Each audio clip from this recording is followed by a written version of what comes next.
Oui, eh bien, voilà, nous sommes encore ensemble avec vous ce dimanche et vraiment nous regrettons pour tous ceux qui pensaient pouvoir venir à la salle parce que les conditions, en fin de compte, d'ouverture ne sont pas du tout favorables.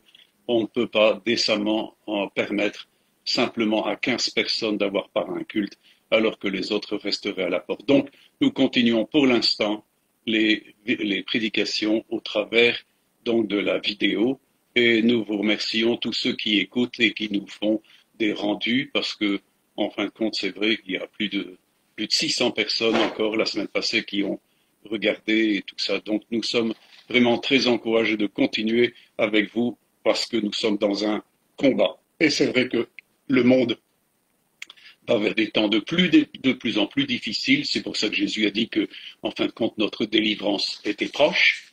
Mais il nous faut, nous, qui sommes là encore, jusqu'au moment où le Seigneur vient, eh bien, nous devons combattre jusqu'à la fin. Et je crois que c'est à cela que nous sommes appelés. Et je voudrais encore vous parler ici, justement, de cette dimension, de ce qui nous attend. Et je ne parlerai pas de politique, ça ne m'intéresse pas.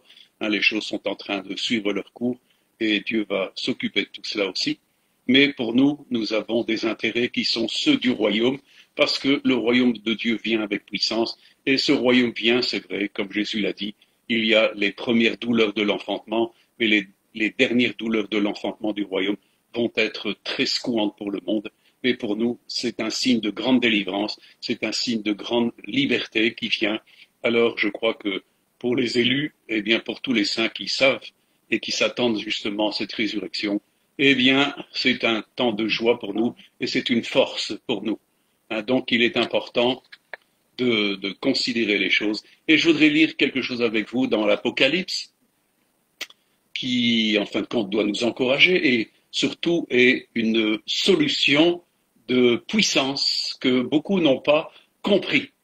Alors il dit dans Apocalypse 12, versets 10 à 12, « J'entendis dans le ciel une voix forte qui disait, « Maintenant le salut est arrivé, et la puissance et le règne de notre Dieu et l'autorité de son Christ.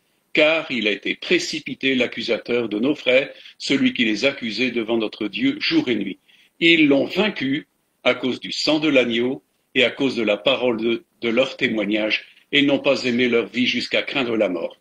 C'est pourquoi réjouissez-vous, cieux, et vous qui habitez dans les cieux, malheur à la terre et à la mer, car le diable est descendu vers vous, animé d'une grande colère, sachant qu'il a peu de temps. » Et un peu plus bas, toujours dans Apocalypse 12, verset 17, « Et le dragon fut irrité contre la femme, et il s'en alla faire la guerre au reste de sa postérité et à ceux qui gardent les commandements de Dieu et qui ont le témoignage de Jésus. » Mes amis, nous voyons ici, au travers de cela, que, en réalité, on parle d'une capacité de victoire pour ceux qui ont le témoignage de Dieu, le témoignage de Jésus.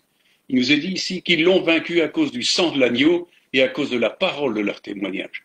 Mes amis, en quoi constitue cette dimension de victoire qui est issue du témoignage? Nous voyons que c'est un processus de victoire, parce que Jésus a fait sa part, il a donné son sang, donc ça vous ne pouvez pas le faire à sa place, mais il nous est donné à nous de le vaincre par la capacité du témoignage.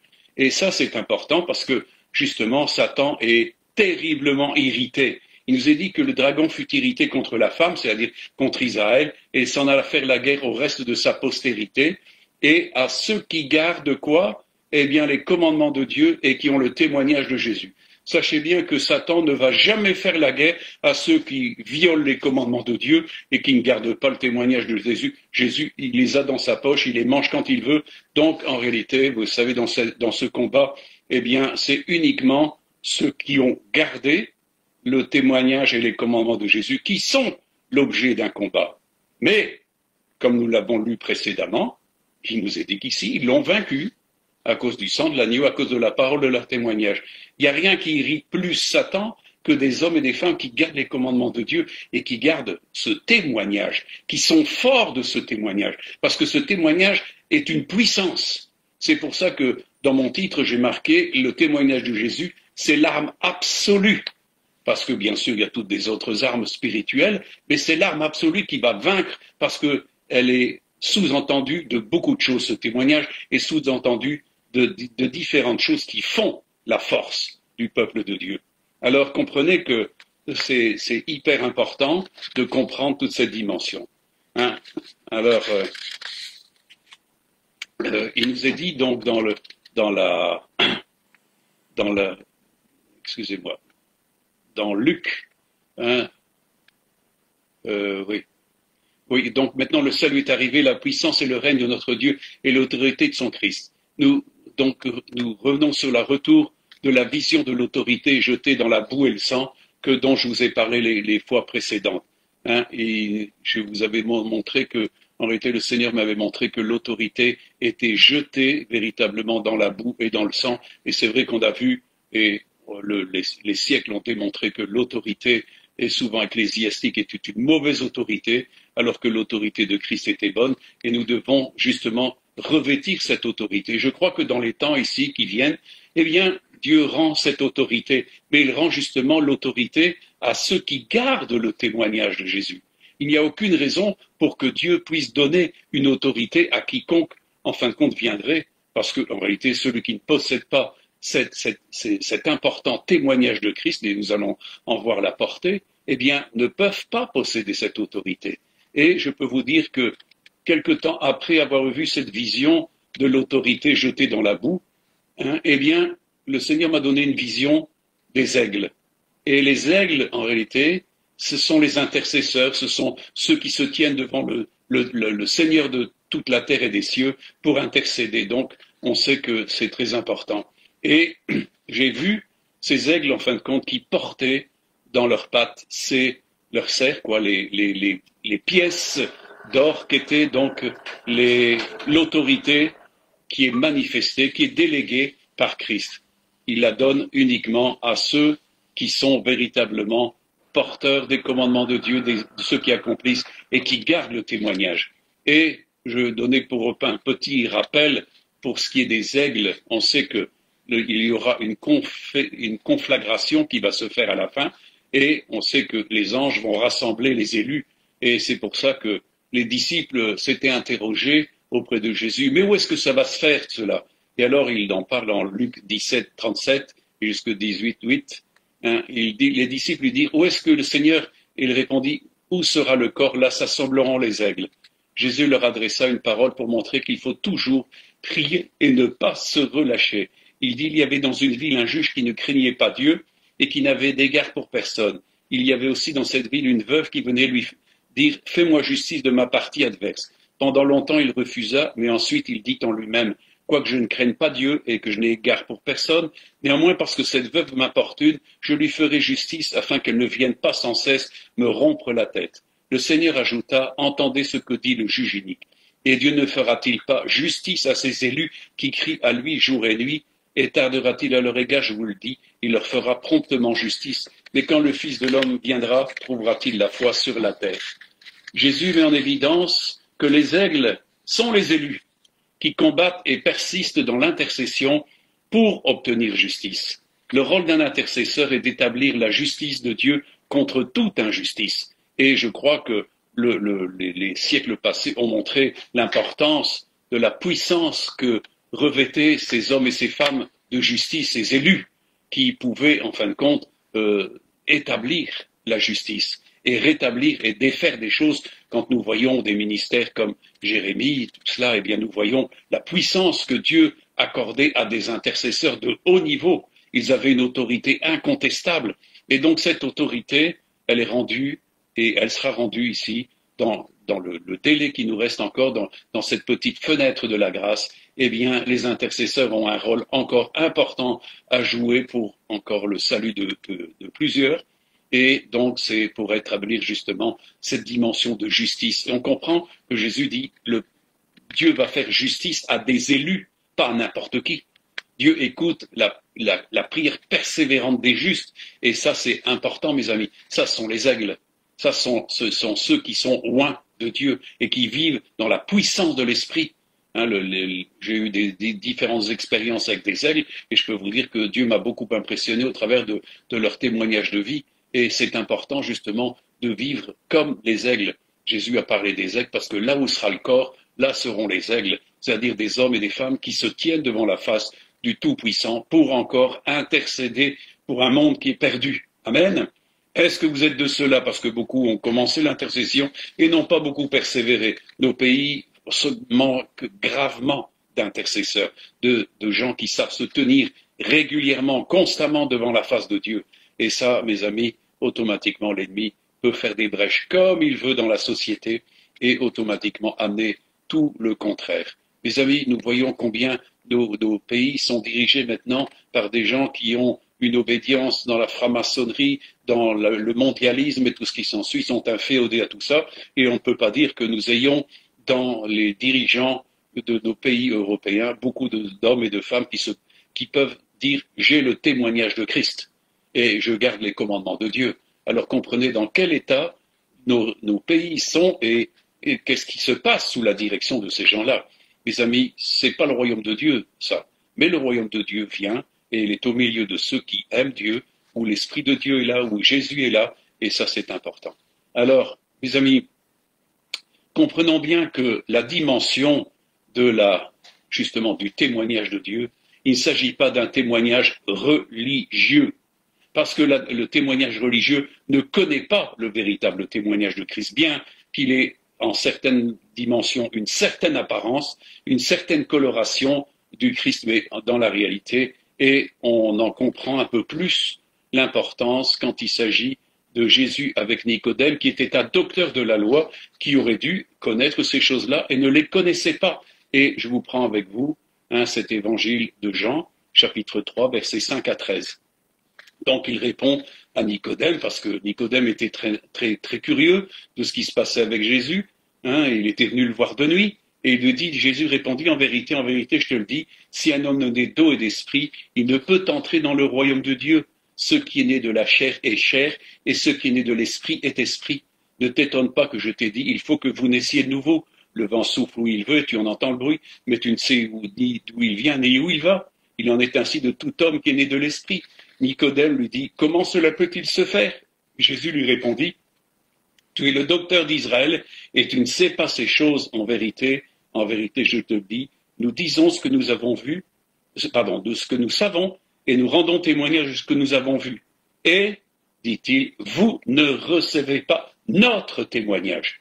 Si vous ne croyez pas quand je vous ai parlé des choses terrestres, comment croirez-vous quand je vous parlerai des choses célestes? Personne n'est monté au ciel, si ce n'est celui qui est descendu du ciel, le Fils de l'homme qui est dans le ciel. En vérité, je te le dis, nous disons ce que nous savons et nous rendons témoignage de ce que nous avons vu et vous ne recevez pas notre témoignage. Mes amis, Jésus emploie ici, dans cette courte action avec Nicodème, il parle qu'en réalité, les religieux ne recevaient pas notre témoignage. Il ne s'agissait pas simplement du témoignage de Jésus, parce que Jésus n'aurait jamais parlé de notre témoignage. Qu'est-ce que ça veut dire, mes amis? Ça veut dire qu'en réalité, beaucoup de choses sont supposées être derrière ce témoignage, parce qu'il s'agit du témoignage de plusieurs. Comprenez? Il s'agit du témoignage du Père, il s'agit du témoignage de l'Esprit et de bien d'autres choses que nous allons voir et qui constituent, en fin de compte, la puissance du témoignage des enfants de Dieu. Amen.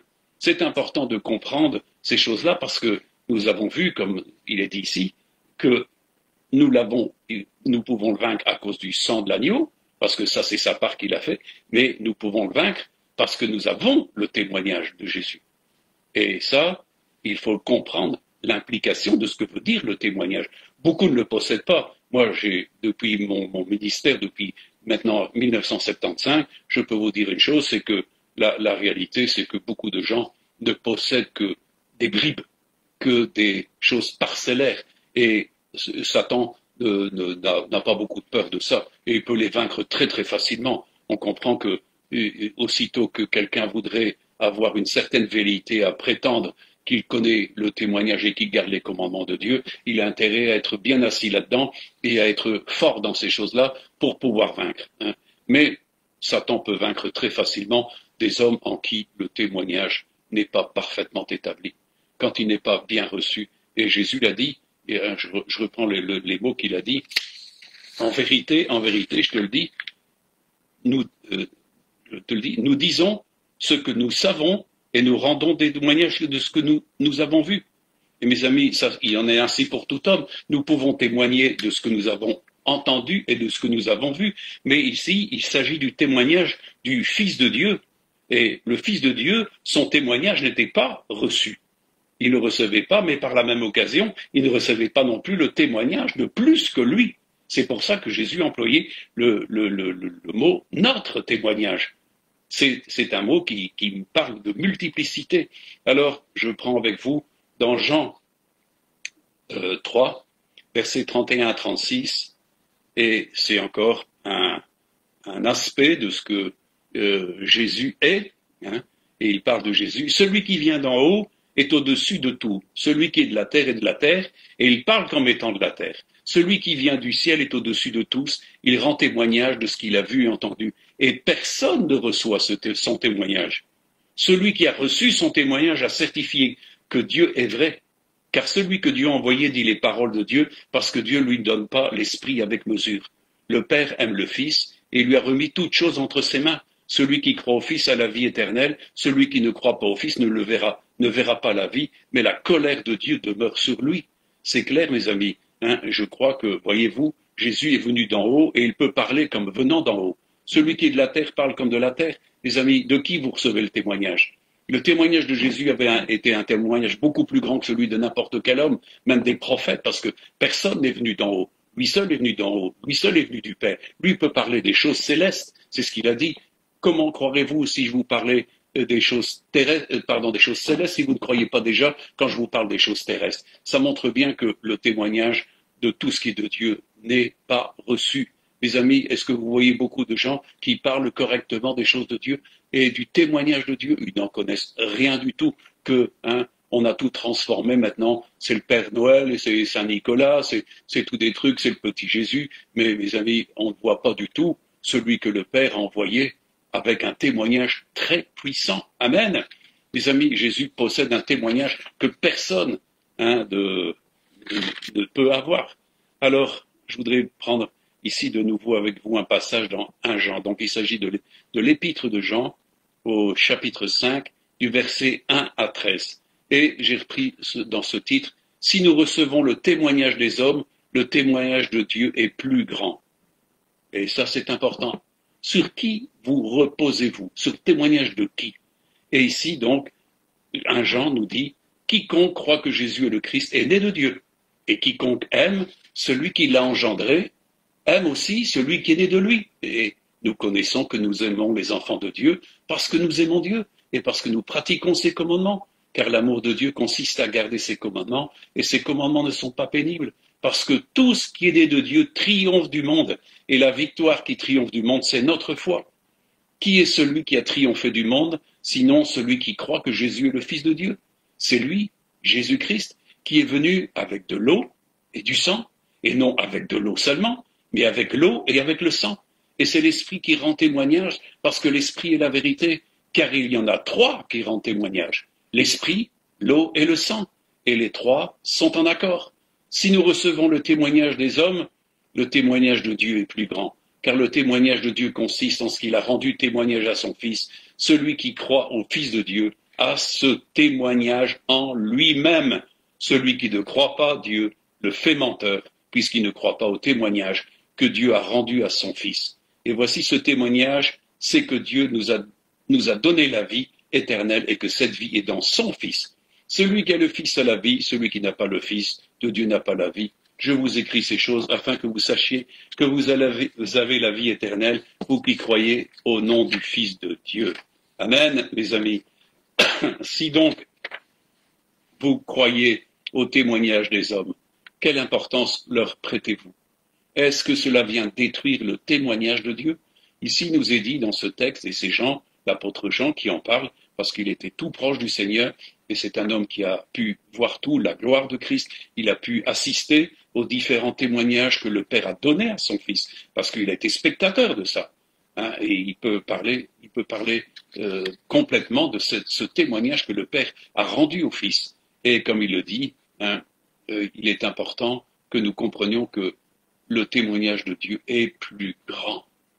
est-ce que vous êtes conscient que le témoignage de Dieu est plus grand que n'importe quel témoignage de savants, d'érudits, de philosophes, de sages, de tout ce que vous pouvez imaginer?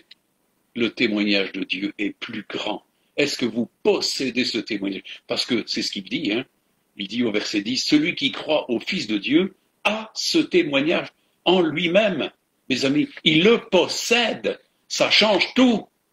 Il reçoit le témoignage du Père parce que celui qui ne croit pas dans le témoignage que le Père a donné à son Fils, mes amis, tout ce que le Fils est venu faire ne sert à rien.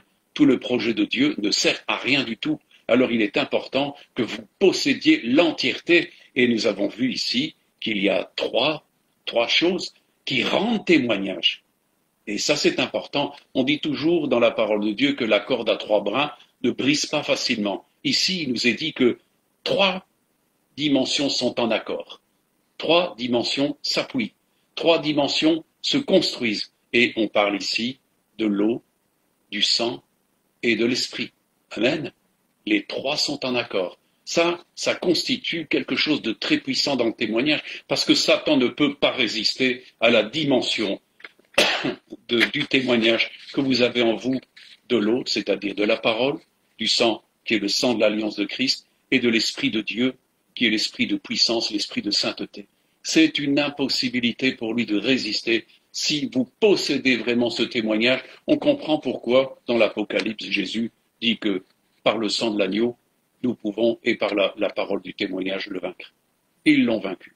Ils l'ont vaincu parce qu'ils possèdent ça. Et je crois que dans ces derniers temps, mes amis, beaucoup de gens ont été des intercesseurs pas très bien sages et pas bien qualifiés. Mais il est important maintenant que l'Esprit dit que dans la fin des temps, la connaissance augmenterait et ceux qui connaîtraient leur Dieu agiraient avec détermination. C'est ce que l'ange Gabriel a dit à Daniel. Et moi, je le crois parce qu'en réalité, cette révélation de Christ doit être forte en nous. Et cette dimension de la révélation de l'esprit, de l'eau et du sang doit être forte en nous. Pourquoi? Parce que ça nous donne une position de supériorité. Comprenez que si nous possédons ce témoignage, l'ennemi, lui, est fou furieux, il doit fuir avec ça. Il ne peut pas résister à ces 3 aspects. On sait, et je vous en ai parlé la fois passée, Satan, l'esprit du monde, a aussi ses colonnes, qui est la convoitise de la chair, la convoitise des yeux et l'orgueil de la vie. Ça, c'est ses colonnes à lui. Nous avons, l'Église, c'est la colonne et l'appui de la vérité.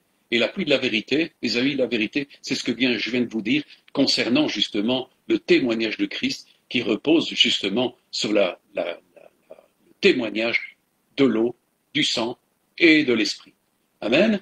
Donc, vous comprenez que c'est là un fait de puissance qui vous est accordé et que le peuple doit posséder. Celui qui ne le possède pas, évidemment, ne pourra jamais donner un combat contre l'ennemi, hein, et il ne pourra pas le vaincre. Mais, comme Jésus l'a dit dans l'Apocalypse, tous ceux qui l'ont peuvent vaincre. Amen. Alors, hein, et ça c'est un... Et ici, nous voyons ici un peu toutes les fois où le Père a rendu témoignage à son Fils. Dans Pierre, dans Actes, donc c'est Pierre qui parle dans les Actes au chapitre 2, verset 22, « Hommes israélites, écoutez ces paroles. Jésus de Nazareth, cet homme à qui Dieu a rendu témoignage devant vous par les miracles, les prodiges et les signes qu'il a opérés par lui au milieu de vous, comme vous le savez vous-même. » Mes amis, Dieu a rendu témoignage par ses miracles, et même Jésus lui-même rendait témoignage de son Père. Vous savez, le Père révèle le Fils révèle le Père. Et ça, c'est important. C'est un échange de bons procédés parce qu'ils sont tellement unis qu'ils se révèlent l'un l'autre. Et ça, c'est important. Et c'est pour ça que Jésus disait que c'était le Père qui était en lui qui faisait les miracles. Le Père lui donnait l'occasion de les faire, il rendait témoignage, mais le Fils rendait témoignage que son Père était en lui et faisait les œuvres. Amen. Alors nous voyons aussi, par exemple, sur la montagne de la transfiguration, hein, où Jésus avait amené plusieurs disciples, et dans Matthieu 17, versets 5 à 7, comme il parlait encore, une nuée lumineuse les couvrit, et voici une voix se fit entendre de la nuée en ces mots. Celui-ci est mon Fils bien-aimé, en qui j'ai mis toute mon affection. Écoutez-le. Lorsqu'ils entendirent cette voix, les disciples tombèrent sur leurs faces et furent saisis d'une grande frayeur. Mais Jésus s'approcha, les toucha et dit, levez-vous et n'ayez pas peur. Nous savons que, en différentes circonstances, et là c'était une circonstance assez glorieuse, parce que Jésus a dit que plusieurs ne mourraient pas sans voir le royaume de Dieu venir avec puissance, et c'était en ce temps-là, et il nous dit qu'ils ont été dans cette nuée, parce que les apôtres ont parlé de ce temps où ils étaient dans la nuée, où ils ont entendu la voix du Père qui leur adressait cette injonction, celui-ci est mon fils bien-aimé, en qui j'ai mis toute mon affection, écoutez-le. Jésus a dit, allez, enseignez-leur tout ce que moi je vous ai prescrit, et c'est ce qui ne s'est pas fait. Alors, mes amis, comment le témoignage de Jésus pouvait être parfaitement établi? Nous voyons qu'au cours des siècles, les fausses doctrines ont été légion. On a inventé toutes sortes de choses. Une apostasie s'est tellement mise partout. L'Église s'est prostituée dans toutes sortes de choses. Comment voulez-vous que le témoignage puisse durer et Dieu puisse faire quelque chose avec ça? Parce que Dieu ne peut pas approuver des témoignages qui ne sont pas les siens. Et il y a ce qui ressort de son témoignage qui est rendu par l'Esprit, qui est rendu par Dieu, qui est rendu au travers du sang et de la parole. Mais tout ce qui était trafic ne pourra jamais recevoir autorité. Et je crois que dans ces derniers temps, l'autorité de Dieu va être rendue aux véritables disciples, au reste de ceux qui n'ont pas perdu pied, qui n'ont pas fléchi le genou et qui continuent à servir le Seigneur de tout leur cœur avec reconnaissance, en servant et en travaillant avec la grâce de Dieu, qui est un signe véritablement d'hommes et de femmes qui connaissent vraiment le témoignage de Christ. Nous savons que, même à son baptême, nous savons que Jésus a été aussi authentifié par le Père. Celui-ci est mon Fils, en qui j'ai mis toute mon affection. Vous voyez, le Père a rendu constamment témoignage de son Fils. Alors, comprenez l'importance que le témoignage de Dieu est plus grand. Et ce qu'il possède, c'est vraiment quelque chose de formidable, parce que c'est une puissance. Et je reviens sur la dimension des trois qui rendent témoignage, l'esprit, l'eau et le sang, et comme il est écrit, les trois sont en accord, il n'y a aucun désaccord, au contraire, ils se fortifient l'un l'autre, ils sont tellement impliqués l'un dans l'autre qu'ils sont inséparables l'un de l'autre. Donc le témoignage de l'esprit, de l'eau et du sang. Alors moi je vous pose la question, quel est le niveau de révélation de ces trois qui rendent témoignage de Dieu et de Jésus-Christ en vous, dans votre vie, dans l'exercice de votre vie? Parce que c'est là où vous allez avoir du succès, ou vous n'aurez pas de succès. Amen. Il est important, comme disait l'apôtre Paul, de garder le bon dépôt. Qu'est-ce que ça veut dire le bon dépôt? Eh bien, le bon dépôt, c'est ce que l'Esprit a enseigné. C'est ce que le sang a enseigné. C'est ce que la parole a enseigné. C'est ce que le Père a enseigné. Et ça, c'est tellement important, mes amis, de garder le bon dépôt en ces temps-ci pour pouvoir en user. Parce que si vous n'avez pas de dépôt, si vous n'avez pas de dépôt à la banque, vous ne savez pas acheter, vous ne savez rien faire avec ça. Vous n'avez aucune puissance d'interaction.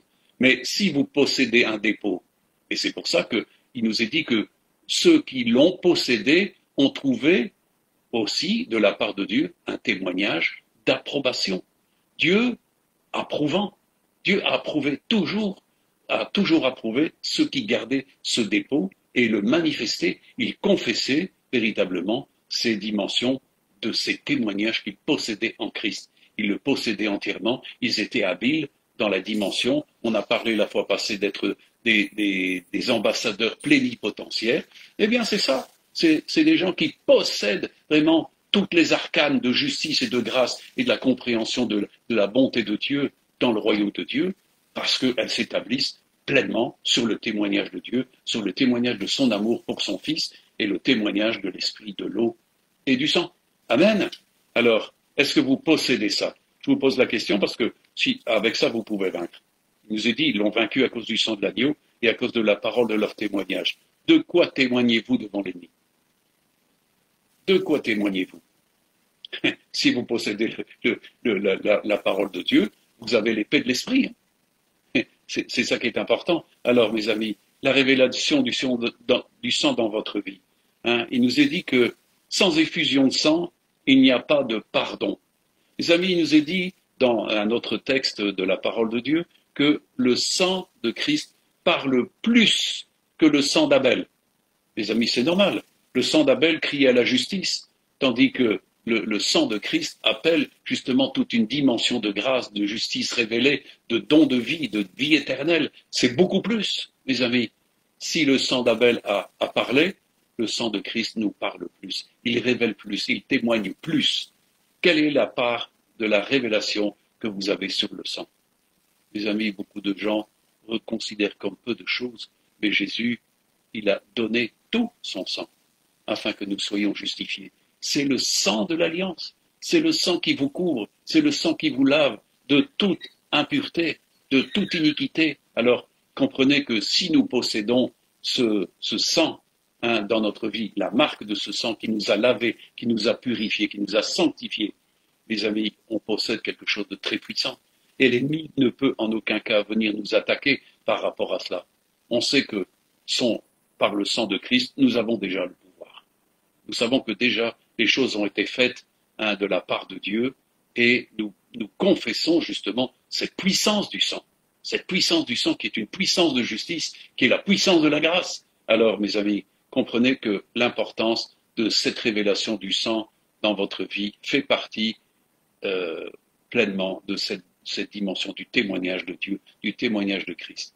Dans Jacques, chapitre 1, verset 18, « Il nous a engendrés selon sa volonté par la parole de vérité, afin que nous soyons en quelque sorte les prémices de ces créatures. » Ici, il s'agit de la révélation de l'eau qui est la parole de Dieu. Et Jean, dans son début de l'évangile, nous a dit à tous ceux qui l'ont reçu, qui ont reçu la lumière, mais qui est aussi la parole de Dieu. Cette lumière a été faite chair, la parole a été faite chair, amen. Donc, il nous est dit qu'à tous ceux qui l'ont reçu, elle a donné le pouvoir de devenir enfants de Dieu. Mes amis, ça constitue une des révélations les plus importantes que vous puissiez avoir dans votre vie, parce que, comme le dit Jésus, à tous ceux qui l'ont reçu, elle a donné le pouvoir d'être enfants de Dieu, qui sont nés de Dieu et non de la chair. Tout ce qui est né de la chair est chair, mais tout ce qui est né de l'esprit est esprit, et nous sommes devenus enfants de Dieu par la parole, parce que c'est elle qui nous a engendrés, parce que nous l'avons reçue, elle nous a donné le pouvoir. La parole donne le pouvoir. Le pouvoir, Dieu à l'origine a dit que la lumière soit et la lumière fut. Tout vient de la parole. Tout ce qui a été créé, mes amis, dans l'univers a été fait avec la parole, et rien de ce qui a été fait n'a été fait sans la parole. Christ est la parole. Donc tout a été fait par Christ. Alors vous comprenez que la révélation de la parole de Dieu doit être quelque chose de très très important. Je prêche souvent sur le fait que Hébreux 5 nous parle des hommes et des femmes qui ont l'expérience de la parole de justice. Mes amis, si nous avons l'expérience de la parole de justice et un usage exercé au discernement, l'ennemi ne peut pas nous entourlouper. Mais si vous n'avez pas l'exercice de la parole de justice, comment pouvez-vous choisir? Comment pouvez-vous discerner? Comment pouvez-vous séparer ce qui est bien de ce qui est mal? C'est pour ça que la parole de Dieu nous enjoint, et les épîtres nous montrent, les apôtres nous enjoignent à avoir un gros potentiel de la parole de Dieu, de bien la connaître, de la bien étudier, afin de bien la posséder, parce que la parole de Dieu, c'est l'épée de l'esprit. Comment voulez-vous confronter l'ennemi dans votre témoignage si vous ne possédez pas la parole de Dieu? C'est une impossibilité. C'est une impossibilité. C'est l'épée de l'esprit. La parole de Dieu, c'est l'épée de l'esprit, et on sait, comme le dit l'épître, que c'est une épée à double tranchant. Elle sépare os, moelle, âme, esprit, et elle juge les sentiments du cœur. Mes amis, Jésus, quand il a confronté Satan, il ne l'a pas fait à la force de ses muscles. Il l'a confronté avec la puissance de la parole de Dieu. Il est écrit, il est écrit, il est écrit. Et les justes, justement, ceux qui sont les aigles, savent posséder justement l'art de saisir la parole adéquate dans le combat. Si vous possédez la parole, vous, et nous pouvons la professer, nous pouvons la confesser. Et c'est là où le témoignage qui est composé du sang, de l'esprit et de la parole de Dieu devient très incisif pour l'ennemi. Qu'est-ce que dit Jean dans son épître? Jeunes gens, vous êtes des vainqueurs. Vous l'avez vaincu. Pourquoi? Parce que la parole de Dieu demeure en vous. Donc, avec la parole de Dieu, les jeunes de l'époque de Jean étaient des vainqueurs. On comprend que Paul pouvait parler véritablement à un jeune Jean. Vous connaissez celui qui, il y a une connaissance, les fils connaissaient Dieu, ils connaissaient la parole, ils pouvaient confronter et avoir de la victoire. Alors vous comprenez que le témoignage de Dieu c'est une arme absolue.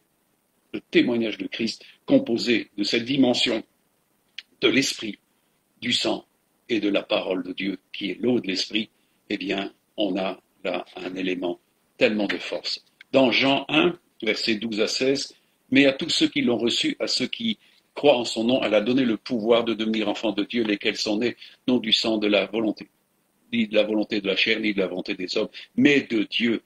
Et la parole a été faite chair et elle habité parmi nous, pleine de grâce de vérité, et nous avons contemplé sa gloire, une gloire comme la gloire du Fils unique venu du Père. Jean lui a rendu témoignage.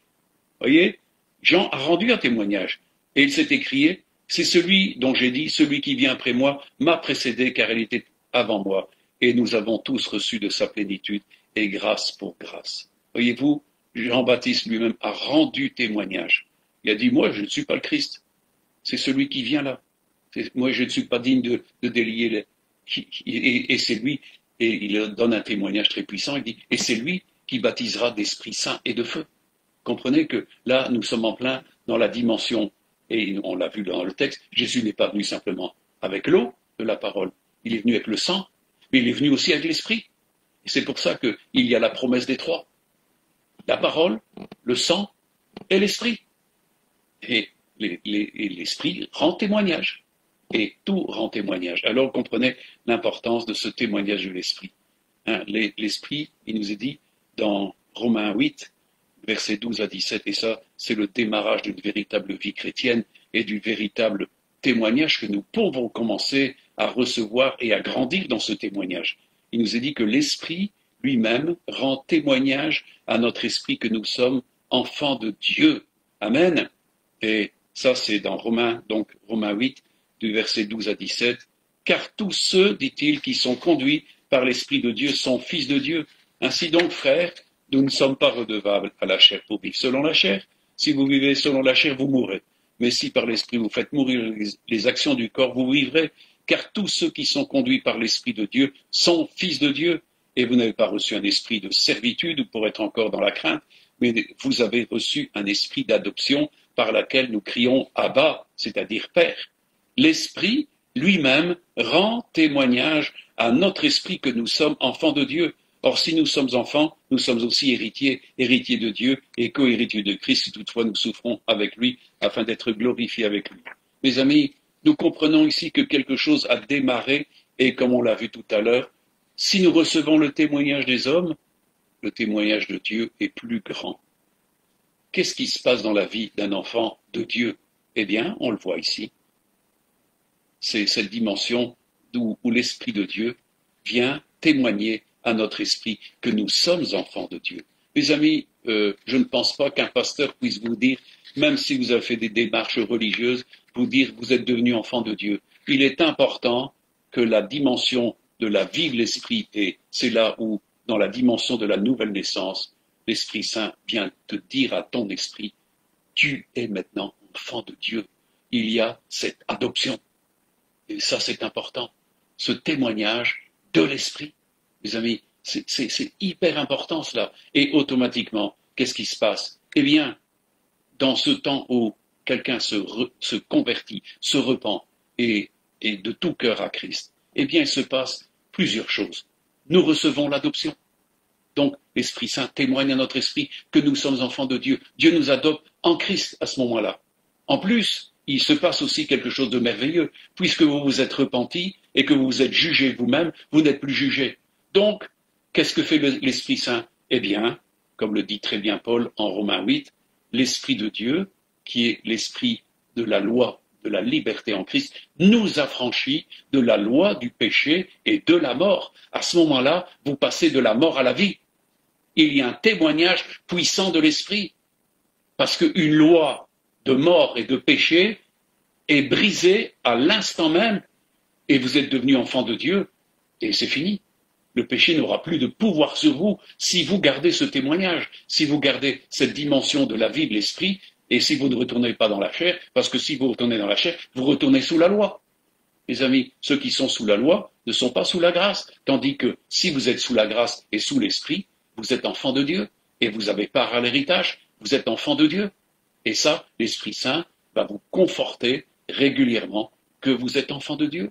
Il va vous donner tout le crédit d'être enfant de Dieu. Il va vous dévoiler, en fin de compte, tous les aspects du royaume de Dieu. Mes amis, là, quand on parle de la révélation du Saint-Esprit, j'aurai plusieurs prédications à vous donner tout de suite. Parce que le sujet est tellement vaste, et c'est un sujet que j'ai étudié depuis 45 ans, et je peux vous dire que c'est un sujet de joie, c'est un sujet tellement de prospérité, c'est de choses merveilleuses, de liberté et de grâce, que celui qui ne connaît pas ça, c'est pour ça qu'on l'a vu, il nous est dit que ce sont ceux qui sont conduits par l'Esprit de Dieu, qui sont réellement enfants de Dieu, fils et filles de Dieu, mes amis. Et là, pourquoi? Eh bien, on l'a déjà vu, être conduit, c'est être enseigné de Dieu. Amen. Il est écrit, et Jésus l'a dit lui-même, ils seront tous enseignés de Dieu. Donc, si nous recevons la révélation de Dieu, eh bien, c'est l'Esprit Saint qui vient, et nous recevons ce témoignage de l'Esprit, et ce témoignage de l'Esprit nous parle autant de la parole que du sang. Et ça, c'est important, mes amis, que nous comprenions tout cela. Hein? Alors, tous ceux qui sont conduits par l'Esprit de Dieu sont fils de Dieu. Hein? Nous ne sommes pas redevables à la chair, mais au contraire, nous vivons et nous sommes conduits par l'Esprit, car tous ceux qui sont conduits par l'Esprit de Dieu sont fils de Dieu. Et comme il est écrit, vous n'avez pas reçu un esprit de servitude pour être encore dans la crainte, mais vous avez reçu l'esprit d'adoption. Mes amis, c'en est fini de l'orphelinat. C'en est fini des dimensions de rejet, parce que je suis accueilli par mon Père, et mon Père m'accueille en me disant, tu es mon fils, tu es ma fille. Amen. Et ça, c'est merveilleux. Et ça constitue un des témoignages puissants dans notre vie. Parce que Satan sait très bien qui n'est pas accueilli, qui n'est pas encore dans l'adoption. Il peut plus facilement tenir sous sa coupe quelqu'un qui ne connaît pas son adoption et le maîtriser et le détruire, tandis que celui qui connaît son adoption, mes amis, il est dit ici que nous sommes aussi enfants de Dieu et nous sommes héritiers de Dieu. Co-héritiers de Christ, mes amis, ça veut dire que nous possédons le royaume, nous sommes devenus des héritiers du royaume et ce royaume interréagit pour nous. Comprenez que le fait de comprendre que nous sommes enfants de Dieu nous met dans une position de supériorité par Satan, parce que Satan n'a aucun droit, n'a aucune part dans le royaume de Dieu. Et il n'y aura bientôt plus aucune part dans les royaumes de la terre, car on l'a vu précédemment, tous les royaumes qui sont sous les cieux seront donnés au peuple des saints. J'insiste sur la dimension de ceux qui sont sanctifiés. Et tous les royaumes, il n'y en aura plus qu'un seul, c'est le royaume de Dieu qui s'étendra sous la puissance et le règne de Christ, sous son autorité. Mais nous aurons une part à jouer là-dedans, dans ce règne. Et mes amis, si nous possédons ce témoignage, eh bien, nous avons toute la grâce pour pouvoir le recevoir et y vivre. Amen. Alors, c'est pour ça que nous pouvons dire que nous sommes héritiers de Dieu. Dieu nous a donné, au travers de son Fils, en héritage, le royaume. Et le royaume vient bientôt. Alors c'est pour ça qu'il nous faut combattre encore pour justement être dans la possession de ce royaume. Amen. Mes amis, je voudrais encore vous dire quelque chose ici. C'est que dans l'ancienne alliance, tout dans le temple était lavé d'eau pure. Ensuite, oint du sang, du sacrifice qui était là, et ensuite oint d'huile. Car ces trois témoignent de Christ. Il y a là une dimension qui est toujours en exercice.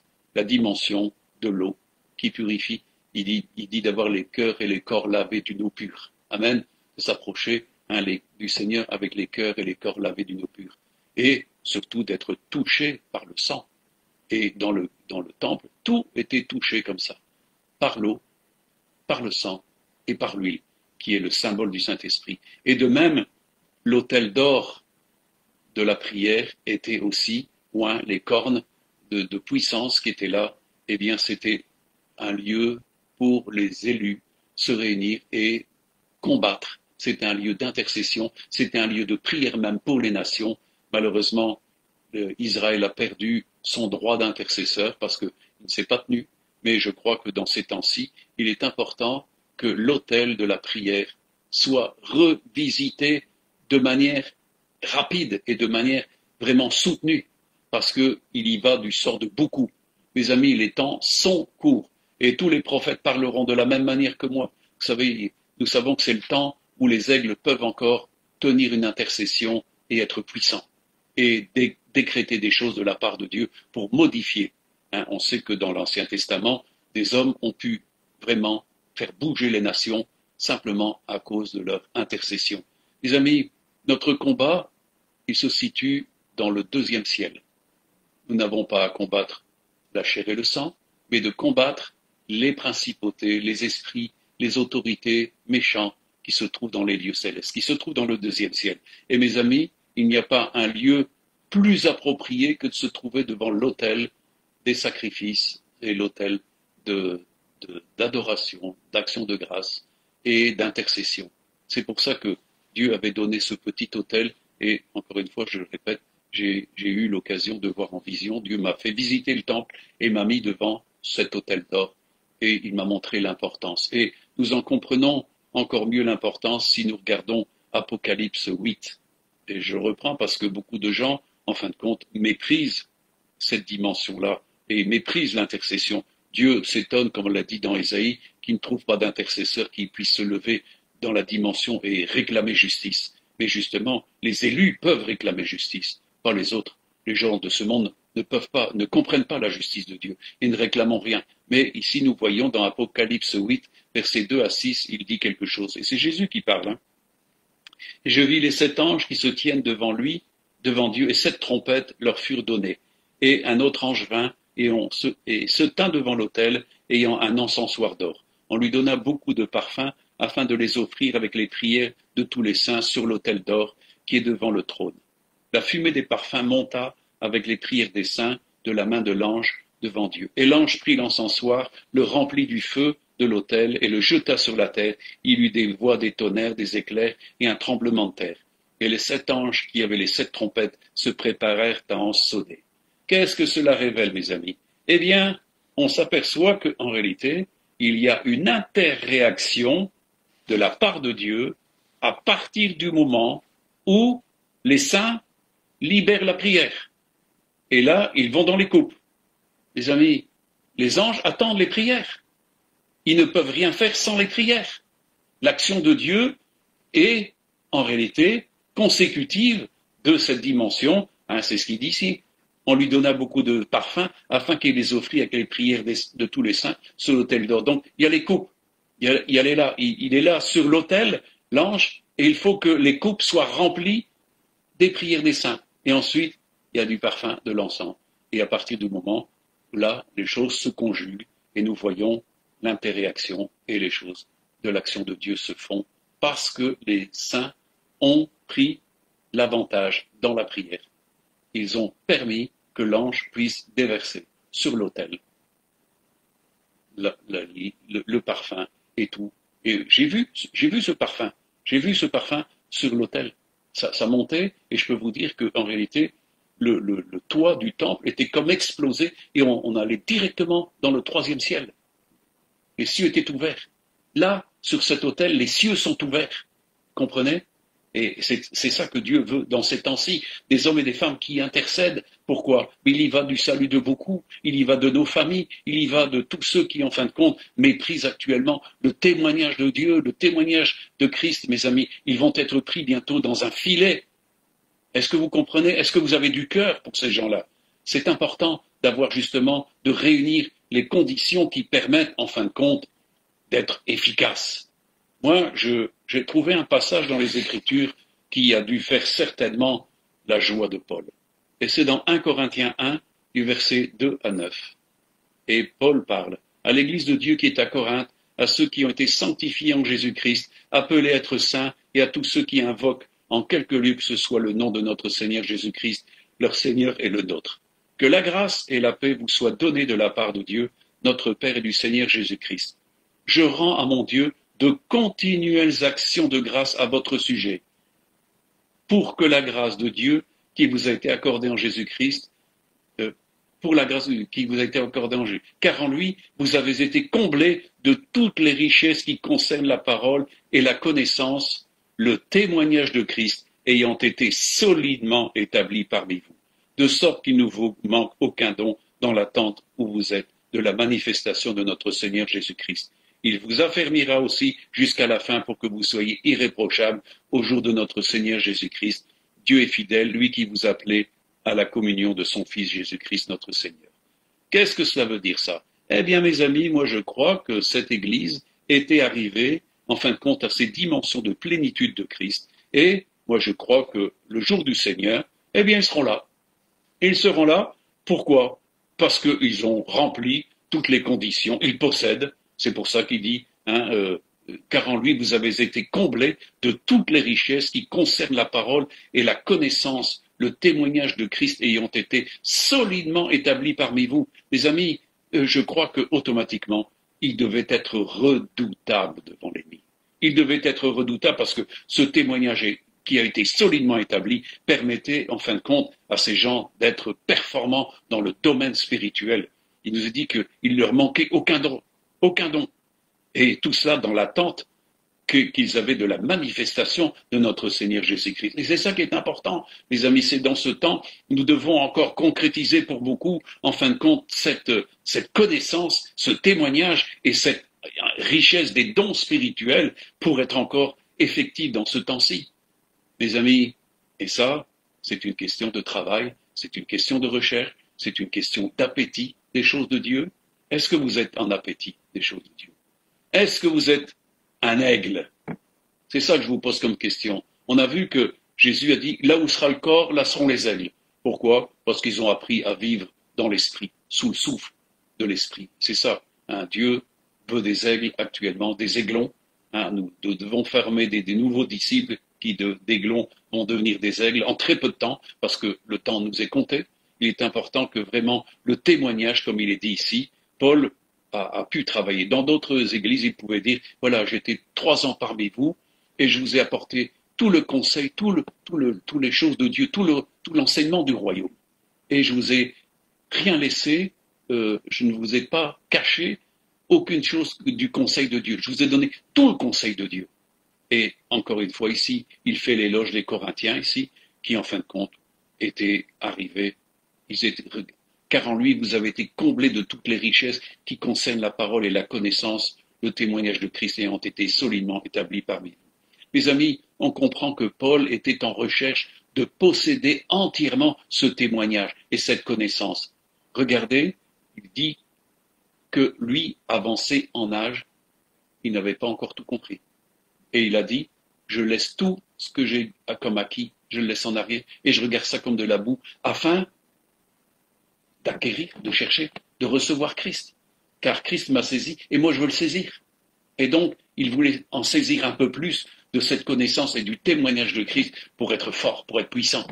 Mes amis, comprenez que la puissance contre l'ennemi vient de cette connaissance de Christ. En dehors de ça, c'est pour ça que l'ange a dit, tous ceux qui connaîtront leur Dieu pourront agir avec puissance. Ils auront l'autorité, ils auront la délégation. Et moi, je peux vous dire, quand je parle ici, le Saint-Esprit me dit oui. Il vient ici un temps où à tous ceux qui auront été fidèles, qui auront gardé le témoignage de Christ, la foi et l'engagement, la vocation, l'appel et le désir d'être conduit par l'Esprit, vont recevoir de nouveau une onction d'autorité pour faire encore des choses puissantes, pour contester des choses injustes, pour relever des défis. Comme Jésus l'a dit, Dieu va donner la victoire et va faire justice à des élus, pas à n'importe qui, pas à des rigolos, pas des plaisantins, mais à des gens qui sont sérieux, à ceux qui gardent le témoignage, à ceux qui gardent le bon dépôt. Parce que, mes amis, le dépôt, c'est votre arme. C'est votre arme principale. Le témoignage de Christ, c'est ce que l'ennemi redoute le plus. C'est ce qu'il a voulu implanter dans le monde sans témoignage à lui. Nous renversons les forteresses, nous renversons les raisonnements. Nous amenons toute pensée captive par l'ennemi à l'obéissance de la pensée de Christ, à la pensée du royaume. Comprenez le combat que Paul livrait, et nous devons le livrer parce que le monde est rempli d'erreurs. La religion est remplie d'erreurs. Elle se dit chrétienne, mais elle est loin de la chrétienté. Vous avez vu combien Nicodème, c'est ce qu'il a dit, vous ne recevez pas notre témoignage. Le monde religieux ne reçoit pas le témoignage de Christ. Il ne reçoit pas le témoignage de l'Esprit. Il ne comprend rien au témoignage du sang, au témoignage de l'eau de la parole et au témoignage de l'Esprit. Il est inconnu. Dieu n'a pas donné son esprit au monde, il donne à ceux qui veulent faire sa volonté, à ceux qui veulent marcher en suivant Christ, parce que c'est lui le guide, c'est lui le berger, de nos âmes, et lui va nous conduire vers la victoire. Alors, mes amis, possédez-vous le témoignage de Christ dans son entièreté. Vous avez vu, Paul, même avancé en âge, ne possédait pas tout. Donc, ne croyez pas que vous êtes arrivé à un bon niveau. Il nous faut avancer toujours plus et connaître toujours plus. Hein. Ne vous arrêtez pas parce que chaque jour, il y a un peu plus à saisir du royaume. C'est ce qu'on a vu la fois passée. Le royaume de Dieu doit s'étendre dans votre vie pour devenir un arbre de vie. Le royaume est la connaissance de Dieu et ce témoignage de Christ. Et là, devant l'ennemi, vous êtes fort parce que vous êtes équipé. Mais si vous n'avez pas cet équipement, vous êtes vaincu. Jésus a dit dans l'Apocalypse, à celui qui vaincra, comment croyez-vous que vous allez pouvoir vaincre? Beaucoup de gens pensent qu'ils ont les réflexes suffisants intellectuels pour vaincre. Mes amis, devant les puissances de l'ennemi, les puissances de l'enfer, il n'y a qu'une seule chose qui puisse aller contre lui. C'est le sang de l'agneau et la parole de votre témoignage qui correspond au témoignage de Christ, sous les aspects de la parole, sous les aspects du sang, sous les dimensions de l'esprit. Amen. Alors, voilà, je vous souhaite à tous une bonne semaine. Hein, faites-nous savoir comment vous allez. On est toujours heureux d'avoir de vos choses. Et encore une fois, je remercie tous ceux qui prennent soin de l'Église parce qu'on a les factures à payer. Alors merci pour les dîmes et les offrandes qui remontent d'une manière ou d'une autre. Hein, et nous vous remercions de prendre soin de tout ça et aussi de prendre soin les uns pour les autres dans la prière parce que nous sommes appelés à prier les uns pour les autres, comme le disait Paul, dans la construction du corps afin que tous soient guéris. Alors, hein, il est important de prier parce que c'est un des faits du corps de Christ.